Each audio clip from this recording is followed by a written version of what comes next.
এবার 5 বছরের চুক্তিতে আপনাকে দেওয়া হবে 25 লক্ষ টাকা। প্রতি মাসে বেতন তো থাকছেই, আপনাকে অ্যাডভান্স 25 লক্ষ টাকা দিয়ে নিয়ে যাওয়া হবে সেই দেশে। এর আগে গত বছর বাংলাদেশ থেকে নেওয়া হয়েছে 58,000 কর্মী, তাই আবারও তারা নতুন একটি কোম্পানির জন্য নতুন কর্মী নিয়োগের বিজ্ঞাপন দিয়েছে। আপনারা যদি আমাদের ভিডিওগুলো সম্পূর্ণ না দেখে থাকেন তাহলে কখনোই কাজের সন্ধানে অন্য কোনো দেশে যেতে পারবেন না, কারণ প্রত্যেকটা ভিডিওর শেষের দিকে বলে দেওয়া হয় ওই সকল দেশে যাওয়ার জন্য আপনার কি কি ডকুমেন্ট প্রয়োজন হবে এবং কিভাবে যাবেন। আপনারা চাইলে 5 বছরেরও বেশি কন্ট্যাক্ট করে যেতে পারবেন সেই দেশে। খরচ নিয়ে ভাবতে হবে না, সমস্ত খরচ বহন করবে সেই কোম্পানি নিজেই। আপনি শুধু কন্ট্রাক্ট পেপার সাইন করে রাজি হয়ে যান, খুব তাড়াতাড়ি আপনার দরজার সামনে এসে আপনার ভাগ্য করা নাড়বে। আগামী মাস থেকে লোক নেওয়া হবে সে দেশে। এখন প্রশ্ন হলো সেই দেশটির নাম কি, কি জন্যই বা অ্যাডভান্স 25 লক্ষ টাকা দিয়ে লোক নেবে সে দেশ, কিভাবেই বা আমরা যাব সে দেশে? অনেক প্রশ্নই আমাদের মনে ঘুরপাক খাচ্ছে। চলুন তাহলে আপনাদের জানিয়ে দিই কারা যেতে পারবেন সেই ভাগ্যের দেশে,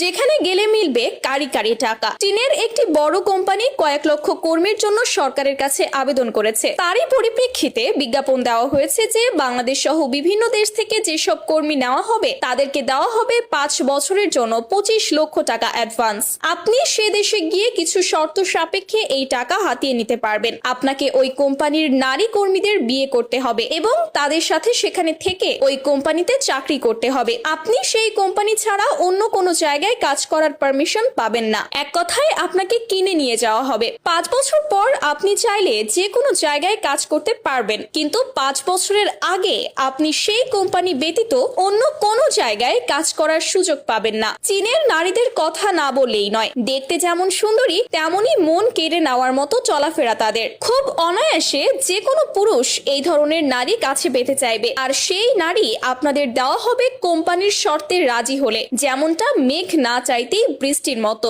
আপনারা সবাই জানেন চীনের সব দেশের সকল কিছুকেই নকল করা হয়। সে দেশে বিভিন্ন কোম্পানিতে বিভিন্ন ধরনের চাকরি পড়ে আছে আপনার পক্ষে। 25শে ফেব্রুয়ারি এক সংবাদ বিজ্ঞপ্তিতে প্রতিষ্ঠানটি জানায় তাদের কোনো কর্মীর একটি বাচ্চা হলে তাকে 75 লক্ষ টাকা পুরস্কার দেওয়া হবে। শুধু তাই নয়, এখানকার কর্মীরা 2021 সাল থেকে যাদের 10টি বাচ্চা হবে তাদের প্রতি বাচ্চার জন্য দেওয়া হবে 82 লক্ষ পুরস্কার। প্রতিষ্ঠানটির একজন মুখপাত্র মার্কিন সংবাদ CNN কে জানিয়েছে পুরুষ ও নারী উভয়ের জন্য এই শর্ত প্রযোজ্য হবে। চীনা নারীরা ক্রমশই তাদের দেশের পুরুষদের বিয়ে করতে অনাগ্রহ দেখাচ্ছে। ভারত ও বাংলাদেশের পুরুষরা স্ত্রীর প্রতি যত্নশীল হওয়ায় চীনা নারীরা এসব দেশের পুরুষকেই বর্তমানে স্বামী হিসেবে বেছে নিতে ইচ্ছুক। চীনে অসংখ্য নারী বিয়ে ছাড়াই জীবন কাটাচ্ছে, ফলে তাদের মধ্যে দেখা দিচ্ছে হতাশা এবং দিন দিন নারীরা কাজের প্রতি আগ্রহ হারাচ্ছে।